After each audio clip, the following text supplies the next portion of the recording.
தேவன் இந்த நேரத்தில் உங்களை நேசிக்கும் அளவை விட அதிகமா உங்களை ஒருபோதும் நேசிக்க முடியாது. மேலும் அவர் உங்களை ஒருபோதும் குறைவா நேசிக்க மாட்டாரு. ஏன்னா தேவனுடைய அன்பு நீங்க என்ன செய்தீர்கள்ன்ற அடிப்படையில இல்ல, தேவனுடைய அன்பு அவர் யாருன்றத அடிப்படையா கொண்டது.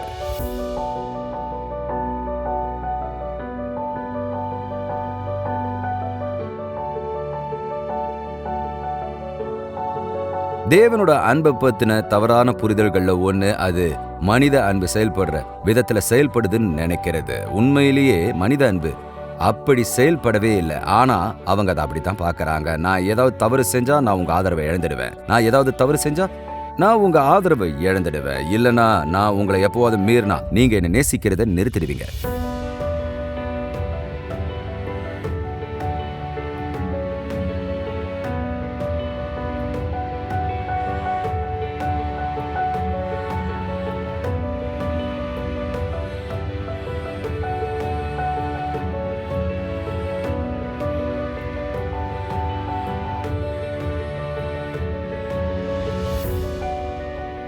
பைபிள் உண்மையிலேயே தேவன் அன்பாவே இருக்காருன்னு சொல்லுது.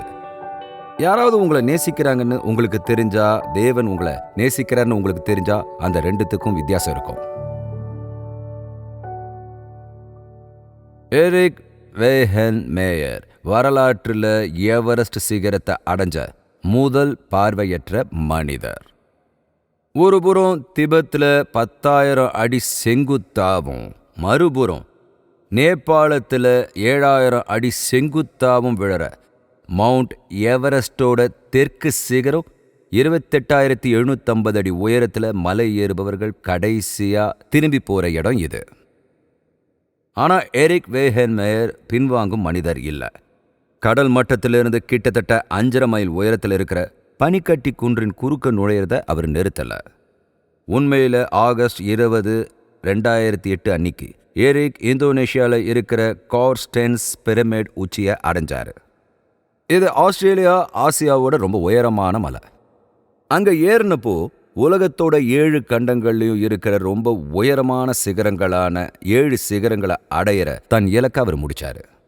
மேலும் அவர் 13 வயசுலேருந்தே முற்றிலும் பார்வையற்றவராக இருந்தப்போ அது எல்லாத்தையும் இன்னும் பலதிலையும் ஏறினாரு. இதுக்கு சில வருஷங்களுக்கு முன்னால எரிக் தன்னோட சாகச வாழ்க்கையை தொடங்கினப்போ ஒரு நண்பர் அவர்கிட்ட அலாஸ்காவோட மவுண்ட் மெக்கன்லியை ஏறணும்னு சொன்னார்.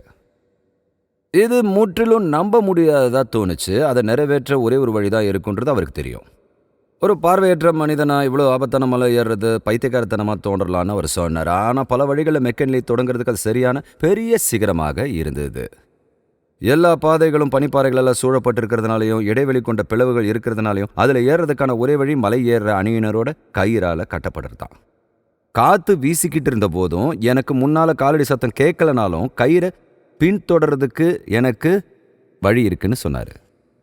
தனியாக இந்த பிளவுகளாலையும் காத்தோட சத்தத்தாலையும் சூழப்பட்டிருக்கு.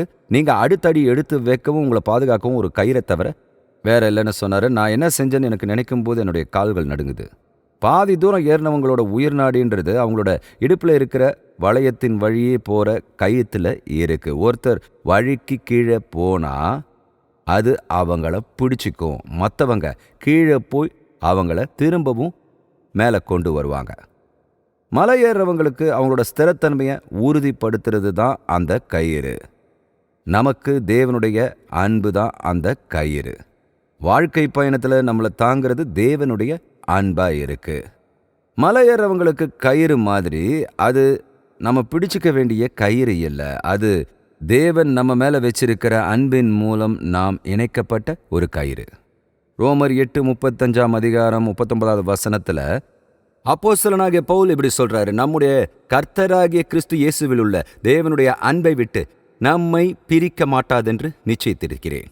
கிறிஸ்து இயேசுவில் காணப்படும் தேவனுடைய அன்பிலிருந்து எதுவும் நம்மளை பிரிக்க முடியாது.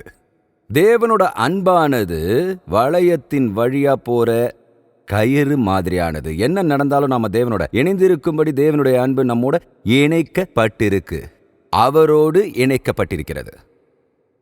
தேவனோட அன்பு நீங்க இல்லைன்னா நான் அவரை திரும்பவும் நேசிச்சு அவரோட கையை பிடிக்கிறத சார்ந்தது இல்லை. அவருடைய அன்பு அவருடைய வாக்குறுதிகளின் வல்லமையால நம்மோட இணைக்கப்பட்டிருக்கு. நாம நேசிக்கப்படுறோம். பவுல் தீமோத்தேயுவுக்கு எழுதினாரு, நாம உண்மை இல்லாதவர்களா இருந்தாலும் அவர் உண்மையுள்ளவராயிருக்கிறார். அவர் தம்மைத்தாம் மறுதலிக்க மாட்டார். அதனால இங்க ரோமர் 8:35 அப்புறம் 36 தேவனுடைய அன்பின் நிலைத்திருக்கும் சக்தியை அடிக்கோடிட்டு காட்ட அப்போஸ்தலனாகிய பவுல் நம்மை பிரிக்கும் அளவிற்கு வல்லமையுள்ளதாய் இருக்கக்கூடிய 7 விஷயங்களை வெளிப்படுத்துறாரு. இப்ப எதுவும் நம்மளை பிரிக்க முடியாதுன்றது அவருக்கு தெரியும். ஆனா நம்ம தேவனுடைய அன்பிலிருந்து பிரிக்கப்படுறோம்னு அடிக்கடி நமக்கு தோன்றலான்றதும் அவருக்கு தெரியும். நம்ம வாழ்க்கையில நம்ம கடந்து போற சில விஷயங்கள் சத்தியத்தோட நாம கவனமாக இணைக்கப்படலைன்னா தேவன் மறந்துட்டார்னு சிந்திக்க வைக்கும். பழைய ஏற்பாட்டுல சங்கீதக்காரனுக்கு கூட இந்த மாதிரியான தருணங்கள் இருந்தது. தாவீது, கர்த்தாவே எதுவரைக்கும் என்னை மறந்திருப்பீர், எதுவரைக்கும் உம்முடைய முகத்தை எனக்கு மறைப்பீர் அப்படின்னு கண்ணீர் வடிச்ச சங்கீதம் நினைவிருக்கா? நம்ம எல்லாருக்கும் கூட இந்த தருணங்கள் கட்டாயமா இருக்கும். இந்த செய்தியில உங்களுக்கு ஒன்னு தெளிவா சொல்ல விரும்புறேன். பைபிளை பத்தின உங்களுடைய புரிதலும் தேவனை பத்தி அது என்ன சொல்லுதுன்றதும் தான் அந்த நேரங்களை நீங்க கடந்து போறதுக்கு காரணமா இருக்குமே தவிர உங்க உணர்ச்சிகளோ இல்லைன்னா மற்றவங்களோட உங்களுக்கு இருக்கிற உறவுகளோ இல்லைன்றத நான் உங்களுக்கு ரொம்ப தெளிவா சொல்லிக்கிறேன். வாழ்க்கையில சில விஷயங்களை சந்திக்கும் போது நீங்க சில விஷயங்களை தெரிஞ்சுக்கணும். இது நம்ம உணர்ச்சி ரீதியா வலுவா இருக்கிறத பத்தினது மட்டும் இல்ல. நான் சில விஷயங்களை சந்திக்கும் போது சில விஷயங்களை நான் தெரிஞ்சுக்கணும். அதனால இன்னைக்கு நம்ம முடிக்கிறதுக்கு முன்னால தேவன் உங்களை நேசிக்கிறாரு, எப்பவும் கைவிட மாட்டாருன்றதை நீங்க தெரிஞ்சுக்குவீங்கன்னு நான் நம்புறேன். இந்த செய்தியோட சாராம்சம் அதுதான். பவுல் உங்களோட மனசுல தோன்றக்கூடிய விஷயங்களோட பட்டியலை நமக்கு எழுதுறதன் மூலமா தொடங்குறாரு.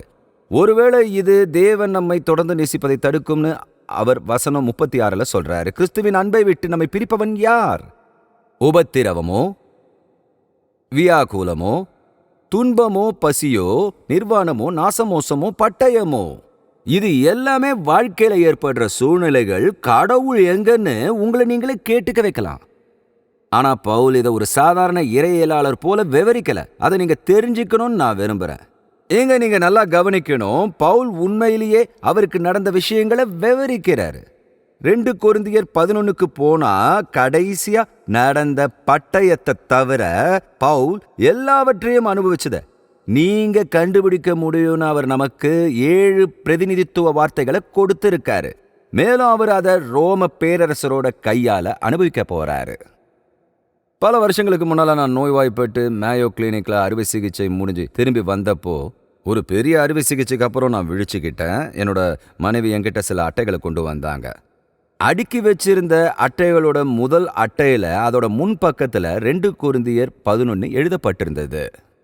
அந்த வார்த்தைகள் என்னன்னா, உபத்திரவமோ, வியாகுலமோ, துன்பமோ, பசியோ, நிர்வாணமோ, நாசமோசமோ, பட்டயமோ என்று. இது முன்புறம் முழுக்க வார்த்தைகள் எழுதியிருந்த அட்டைகள்ல ஒண்ணு. நான் தொடர்ந்து சொல்றேன். தூக்கமின்மை, உண்ணாவிரதம், அவமரியாதை, பொய்கள், வஞ்சகம், தண்டனை, துக்கம், வறுமை, கல்லறிதல், 3 கப்பல் விபத்துகள், கடல்ல 24 மணி நேரம் அலைக்கழித்தல். நான் இந்த அட்டையை பார்த்து இத எனக்கு அனுப்புன நபர் யாருன்னு நான் யோசிச்சுக்கிட்டு இருந்தேன். நான் குணமடைய முயற்சிக்கிறேன். இது எனக்கு உதவி செய்யும் நினைக்கிறீங்களா? மீதி இருக்கிறத நான் தலையை ஆட்டியபடியே படித்தேன். அப்புறம் நான் அட்டையை திறந்தேன். நான் அட்டையை திறந்தப்போ உள்ளே இருந்தது இதுதான். சரி, நீங்கள் எப்படி இருக்கீங்க? நீங்கள் நல்லா இருக்கீங்களா? நான் ஹாஸ்பிட்டலில் இருந்தப்போ எனக்கு கிடைச்ச மிகவும் ஊக்கமளிக்கிற அட்டை அதுன்னு நான் உங்களுக்கு சொல்லணும். பவுல் மாதிரி நான் ஒருபோதும் அனுபவிச்சதில்லை. பவுல் நிறைய கஷ்டங்களை அனுபவிச்சிருந்தாரு. இங்கே ஒரு சின்ன அறுவை சிகிச்சையில் இருந்து மட்டும்தான் நான் திரும்பி வர்றேன். சரி, நீங்கள் எப்படி இருக்கீங்க? இங்கே நம்மக்கிட்ட இருக்கிறது ஒரு பெரிய பட்டியல். இது ரோமர் புத்தகத்தை எழுதுறதுக்கு முன்னால பவுலுக்கு நடந்த விஷயங்கள். ஏன்னா ரோமர் அப்புறம் 2 கொரிந்தியர் கிட்டத்தட்ட ஒரே கருத்தை கொண்டதுதான். அதனால இது எல்லாமே அவருக்கு தெரியும். பவுல் யாருக்காவது நடக்க போகும் சில விஷயங்கள் இங்க இருக்கு. அது யாருக்காவது நடந்தா தேவன் உங்களை நேசிக்கிறாருன்னு நீங்க தொடர்ந்து நம்புறத அது தடுக்கக்கூடும்னு மட்டும் சொல்லல. இல்ல. பவுல் சொல்றாரு, எனக்கு நடந்த சில விஷயங்கள் இங்க இருக்கு. நான் இது எல்லாத்தையும் கடந்து வந்திருக்கேன். மேலும் இதை விட மோசமானவை, அதாவது இந்த 7 விஷயங்களை விட அதிகமான விஷயங்கள் இருக்கு. கிறிஸ்துவினுடைய அன்பிலிருந்து எதுவும் உங்களை பிரிக்க முடியாது. அதை நான் உங்களுக்கு சொல்றேன். அது பைபிள்ல இருக்கிறதுனால மட்டும் நான் உங்களுக்கு சொல்லல. நான் அதை அனுபவிச்சதுனால, அதை பெற்றுக்கொண்டதுனால சொல்றேன். இது எல்லாத்துக்கும் மத்தியில தேவன் எனக்கு உண்மையுள்ளவர் நிரூபிச்சிருக்காரு. இது வெறும் எழுத்துக்கள் இல்ல, இது நடைமுறையில் இருக்கிறது. 35வது வசனத்துல பவுல் குறிப்பிடுற 7 விஷயங்கள் வெறும் வாயின் வார்த்தைகள் இல்ல, அது நடந்த உண்மை. உண்மையிலேயே அவர் வசனம் 36 முதல் வரும் வசனங்களை ரொம்ப சக்தி வாய்ந்ததா மாத்துறாரு. அவர் சங்கீதம் 44:22 மேற்கோள் காட்டி சொல்றாரு, உமது நிமித்தம் எந்நேரமும் கொல்லப்படுகிறோம், அடிக்கப்படும் ஆடுகளைப் போல எண்ணப்படுகிறோம். பவுல் சொல்றாரு, நான் பழைய ஏற்பாட்டில் இருக்கிற சங்கீதத்தை போல இருக்கிறேன். நான் ஒவ்வொரு நாளும் மரணத்தை எதிர்கொள்கிறேன். நீங்க பவுலோட வாழ்க்கையை படிச்சீங்கன்னா அது நிதர்சனமான உண்மை. பவுல் போற இடங்கள் எல்லாத்துலயும் அவர் எப்பவும் ஜெபாலயத்திலையும் அப்புறம் சிறையிலையும் அடைக்கப்பட்டார்னு நான் 1க்கு மேற்பட்ட முறை படிச்சிருக்கேன். பல முறை அவரை கொல்ல முயற்சி செஞ்சாங்க. அவங்க அவரை ஒரு குண்டின் மேல தள்ளினாங்க. அதாவது அவங்களால முடிஞ்ச எல்லாத்தையும் செஞ்சாங்க. பவுல் வெளியே போன ஒவ்வொரு நாளும் அவர் மரணத்தை எதிர்கொண்டார். அவர் சொல்றாரு, ஒவ்வொரு நாளும் நான் கொலையை எதிர்கொள்றேன்னு. பவுல் இதை பத்தி ரொம்பவே உறுதியா இருக்காரு. அவர் இதை பத்தி முற்றிலும் அறிஞ்சிருக்காரு. தன்னோட சொந்த ஆவியில ரொம்பவே நம்பிக்கையோட இருக்காரு. அதனால 38 அப்புறம் 39 வசனங்களை தேவனுடைய அன்பின் நிலைத்திருக்கும் பலத்தை பத்தி வலுவான சாட்சிகள்ல ஒன்ன நமக்காக தராரு. நீங்க பைபிள்ல இதை எங்கேயும் படிக்கலாம். இந்த வார்த்தைகளை ரொம்பவும் கவனமா கேளுங்க. மரணமானாலும் ஜீவனானாலும் தேவ தூதர்களானாலும் அதிகாரங்களானாலும் வல்லமைகளானாலும் நிகழ்காரியங்களானாலும் வருங்காரியங்களானாலும் உயர்வானாலும் தாழ்வானாலும் வேறெந்த சிருஷ்டியானாலும் நம்முடைய கர்த்தராகிய கிறிஸ்து இயேசுவிலுள்ள தேவனுடைய அன்பை விட்டு நம்மை பிரிக்க மாட்டாதென்று நிச்சயித்து இருக்கிறேன். தன்னோட கருத்தை வெளிப்படுத்த அப்போஸ்தலன் தன்னோட இலக்கிய பயிற்சியை பயன்படுத்தி இந்த உண்மையை நமக்கு கற்பிக்கிறாரு. 35வது வசனத்துல நம்ம படிக்கிற முதல் லிஸ்ட்ல பவுலுக்கு உண்மையில நடந்த நமக்கும் நடக்கிற விஷயங்களோட பட்டியல். ஆனா 38வது வசனம் வாழ்க்கையோட இறுதி கட்டங்கள்ல உங்களுக்கு நடக்கக்கூடிய விஷயங்களோட பட்டியல். அதனால பவுல் அதையெல்லாம் மேசையிலிருந்து அகற்ற விரும்புறாரு. அதாவது டேபிள்ல இருந்து அகற்ற விரும்புறாரு. மேலும் இதை செய்ய அவரு ஒரு இலக்கிய சாதனத்தை பயன்படுத்துறாரு. அவர் ஒரு சாதனத்தை பயன்படுத்துறாரு, ஒரு உருவக சொல். இது மெரிசம்னு அழைக்கப்படுது. நீங்க இதுக்கு முன்னால் அதை பத்தி கேள்விப்பட்டிருக்க மாட்டீங்க. நான் அதை ஆங்கிலத்தில் படிச்சதா நினைவில் இல்லைன்னு நான் நேர்மையா சொல்றேன். ஆனா அது என்னன்னு நான் உங்களுக்கு சொல்றேன். ஒரு உருவக சொல்லுன்றது ஒரு எழுத்தாளர் ஒரு விஷயத்தை புரிய வைக்க அதுக்கு நிகரான வேற வார்த்தைகளை பயன்படுத்துதல். மேலும் ஒரு மெரிசம்ன்றது பல சொற்களை குறிக்கிற 2 உச்சநிலைகளை குறிக்கிது. இதை விவரிக்க எனக்கு தெரிஞ்ச சிறந்த வழி இங்க இருக்கு. உங்கள் பாவங்கள் உங்களை தேவனிடமிருந்து எவ்வளவு தூரம் பிரித்திருக்கிறது? பதில், கிழக்குக்கும் மேற்குக்கும் எவ்வளவு தூரமோ அவ்வளவு தூரம். புரிஞ்சுதா? நீங்க பைபிளை படிச்சீங்கன்னா பவுல் அடிக்கடி மெரிசம்ன்ற வார்த்தையை பயன்படுத்துறத பார்க்க முடியும். இது ஏதோ ஒன்றோட உச்சநிலையை வெளிப்படுத்துது, அப்புறம் இடையில இருக்கிற எல்லாத்தையும் உள்ளடக்கினது. குறிப்பா சங்கீதங்கள்லையும் இங்க ரோமர் 8:38 இருக்கிற மாதிரியே இங்க இருக்கிறத வெளிப்படுத்த அவர் சொல்ல வேண்டிய எல்லாத்தையும் சொல்றதுக்கு பதிலா அவர் இதை சொல்றாரு. ரோமர் 8:38 5 ஜோடி வேறுபாடுகள், 5 மெரிசங்கள் இருக்கு. அதை நம்ம ஒன்னொன்னா பார்க்கலாம். அவர் முதல்ல என்ன சொல்றாருன்னா, மரணமானாலும் அல்லது ஜீவனானாலும்னு சொல்றாரு. தேவனுடைய அன்பிலிருந்து எது நம்மை பிரிக்க முடியாது? மரணமோ அல்லது ஜீவனோ இல்லை. பிரிப்பவைகள்ல மரணம் ரொம்ப பெருசு. ஆனா பவுல் மரணத்துக்கு பயப்படல. அவர் ஏற்கனவே 35வது வசனத்துல நமக்கு சொல்லி இருக்காரு, பட்டயம் வந்தது, அதை அவர் அனுபவித்தார்.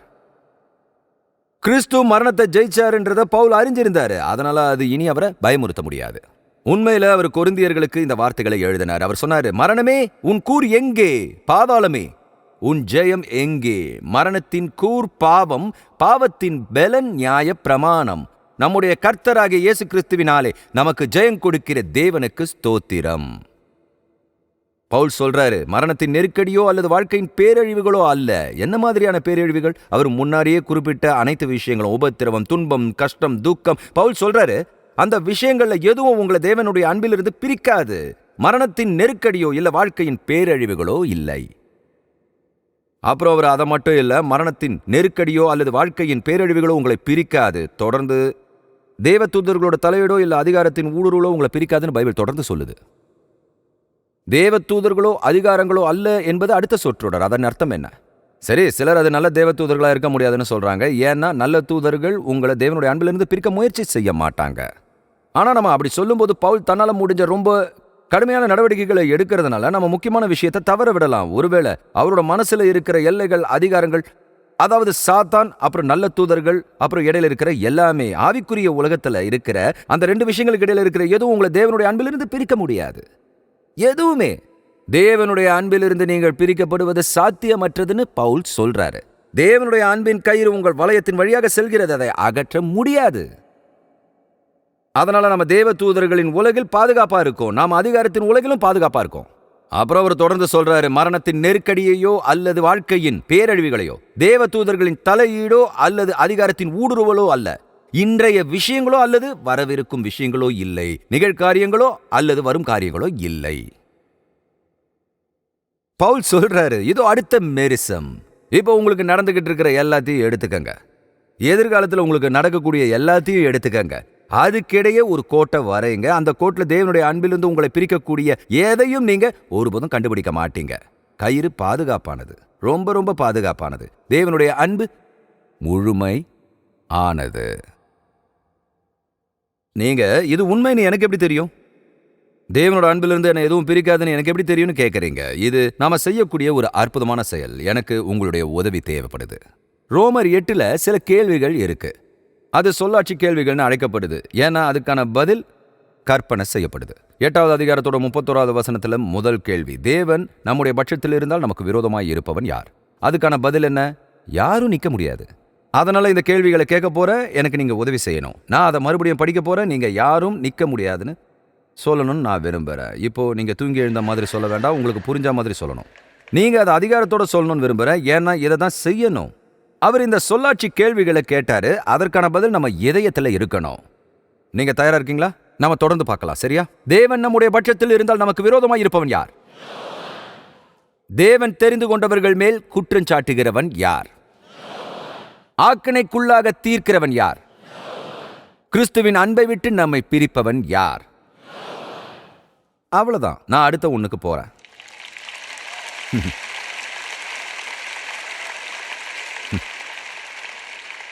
மரணத்தோட நெருக்கடி இல்ல, வாழ்க்கையோட பேரழிவுகள் இல்ல, தேவதூதர்களின் தலையீடோ இல்ல, அதிகாரத்தின் ஊடுருவலோ இல்ல, இன்றைய விஷயங்களோ இல்ல, வர இருக்கிற விஷயங்களோ இல்ல, பரலோகமோ அல்லது நரகமோ இல்ல.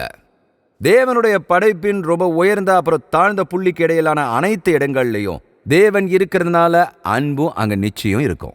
தேவன் எங்கும் நிறைந்தவர். தேவன் அன்பாவே இருக்கிறாருன்றதுனால அவருடைய அன்பு எங்கேயும் நிறைஞ்சிருக்குன்னு அர்த்தம்.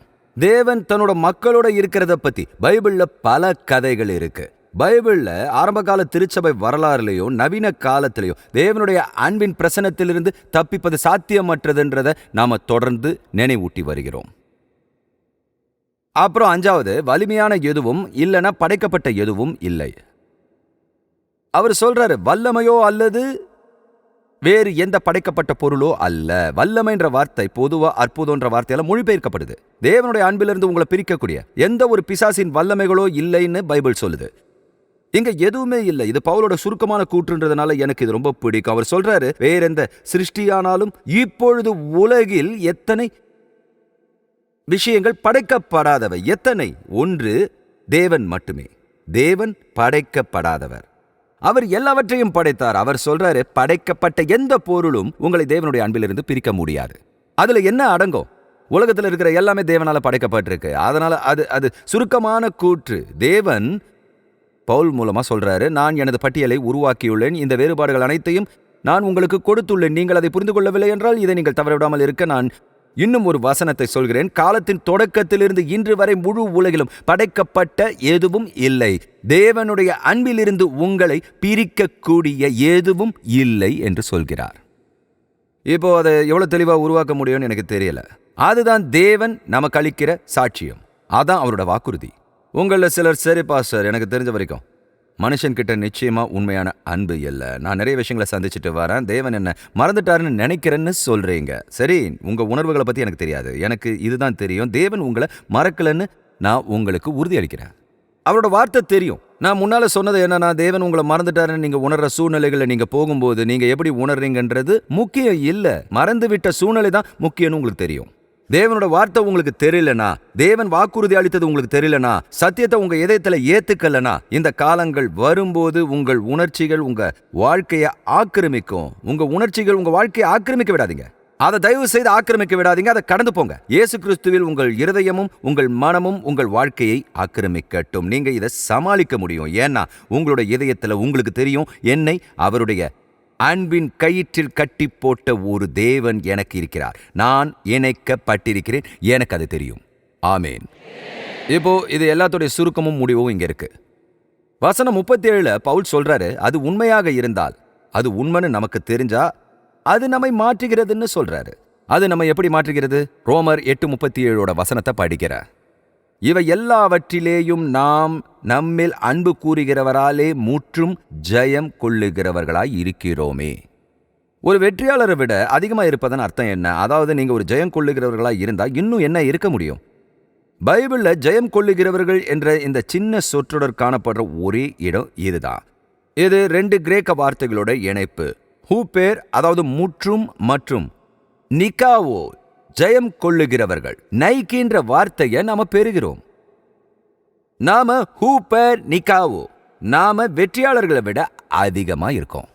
இப்போ நீங்க எப்படி வெற்றியாளரை விட அதிகமா இருக்க முடியும்? நான் விளக்கி சொல்றேன்.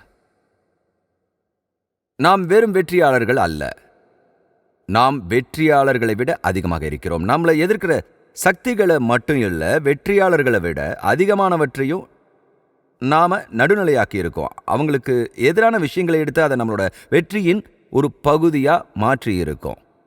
வேற வார்த்தையில சொல்லணும், கிறிஸ்துவில் உள்ள தேவனுடைய அன்பு நமக்கு வெளிப்படுத்தப்பட்டிருக்கு.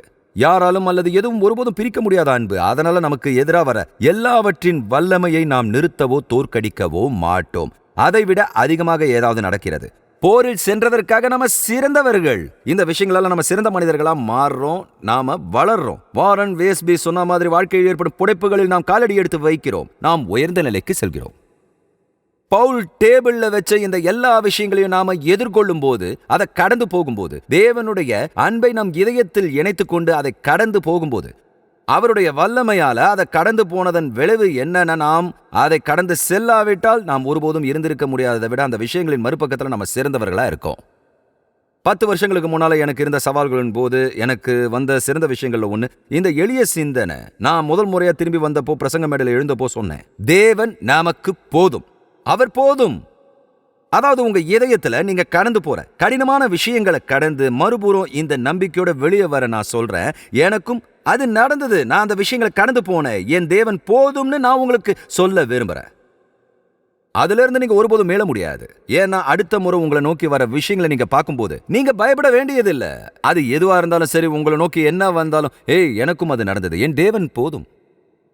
இன்றைய கலாச்சாரத்துல சிறந்த வாழ்க்கைன்றது பாதுகாக்கப்பட்ட அப்புறம் எளிதான வாழ்க்கைன்ற எண்ணம் நமக்கு அடிக்கடி ஏற்படுது. உண்மையில பெற்றோர்களான நாம நேர்மையா இருந்தோம்னா நம்ம குழந்தைகளை பிரச்சனைகள்ல இருந்து பாதுகாக்க நாம பெரும்பாலும் முயற்சி செய்கிறோம். அது இயல்பானது, அப்புறம் இயற்கையானதுன்னு நாம நினைக்கிறோம். ஆனா குழந்தைகள் அவங்களோட சின்ன கஷ்டங்கள்ல முழுமையா காப்பாற்றப்படலைன்னா, வாழ்க்கையில தவிர்க்க முடியாத ஒரு பகுதியா இருக்கிற கஷ்டங்களை எப்படி எதிர்கொள்றதுன்றத அவங்க எப்படி கத்துப்பாங்க? அதுக்காக நீங்க அவங்கள தனியா போராட விடணும்னு அர்த்தம் இல்லை. நம்ம எப்பவும் மீட்பவர்களா இருப்போம். நான் ஒரு மீட்பர். ஆனா தேவன் சொல்றத கேளுங்க. வாழ்க்கையில உங்களுக்கு எந்த பிரச்சனையும் இல்லாததுனால வாழ்க்கை நல்லா இருக்குன்னு நீங்க நினைச்சீங்கன்னா அதை நீங்க இழக்கிறீங்க. ஏன்னா வாழ்க்கையில ரொம்பவும் துடிப்பானவங்க, வாழ்க்கையில ரொம்பவும் உற்சாகமானவங்க, ஒவ்வொரு நாளும் ஏதாவது ஒன்றை தேடி எழுந்திருக்கிறவங்க யாருன்னா எப்பவும் தங்களோட வாழ்க்கையில ஏதோ ஒரு வகையான கஷ்டத்தை தாங்கின ஆண்களும் பெண்களும் தான். கஷ்டன்றது வெறும் சாதாரணமா வாழறதுக்கும் துடிப்பான வாழ்க்கை வாழ்றதுக்கும் இருக்கிற வேறுபாட்டை காட்டுற காரணியா இருக்கு. கஷ்டம்தான் குணத்தை உருவாக்குது. கஷ்டம்தான் உங்களோட உள்ளத்தை செதுக்குது.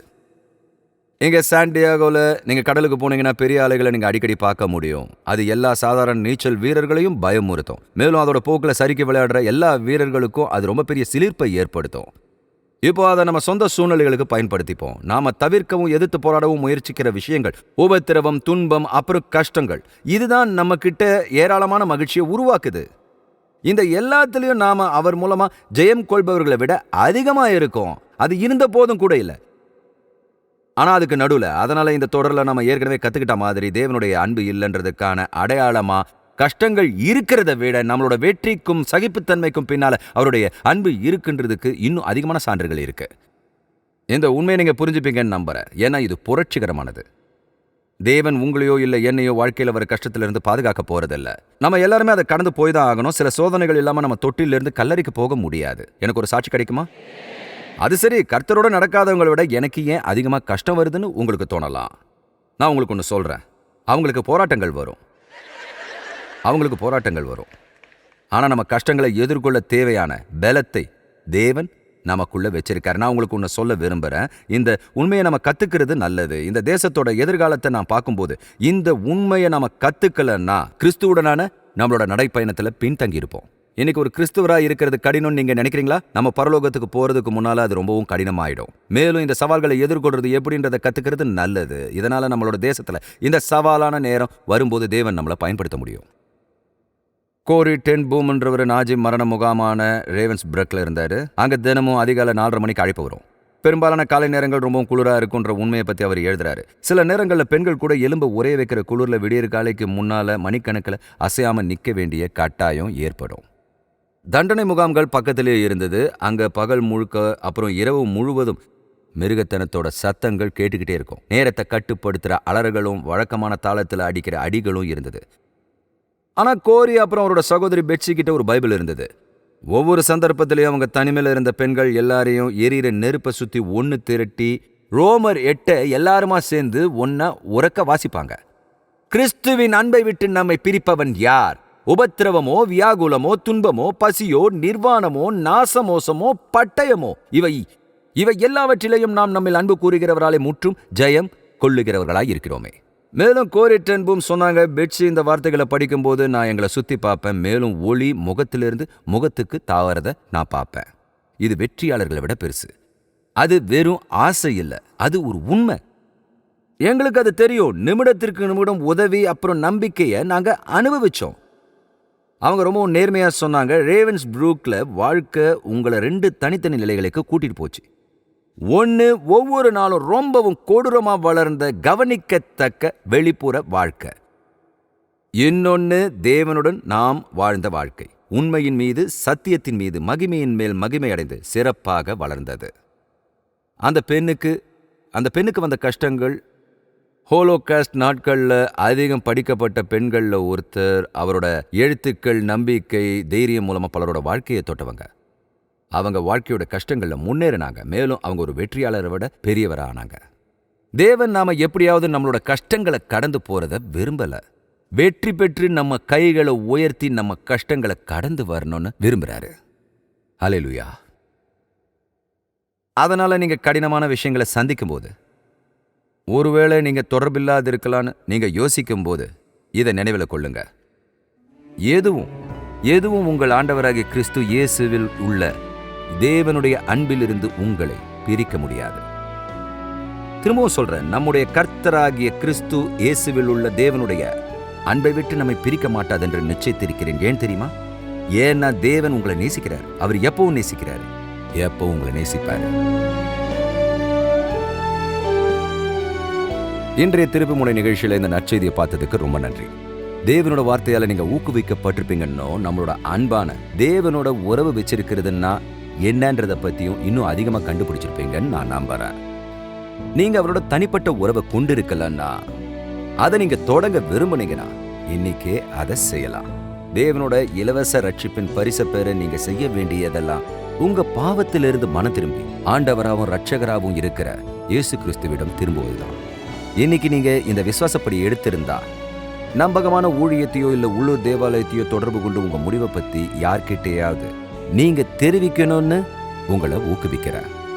உங்களோட புதிய விசுவாசத்துல நீங்க தொடர்ந்து வளரணும்னு நான் பிரார்த்தனை செய்யறேன். தேவன் உங்களை ஆசீர்வதிப்பாராக. திரும்பவும் இதே நிகழ்ச்சியில உங்களை சந்திக்கிறேன்.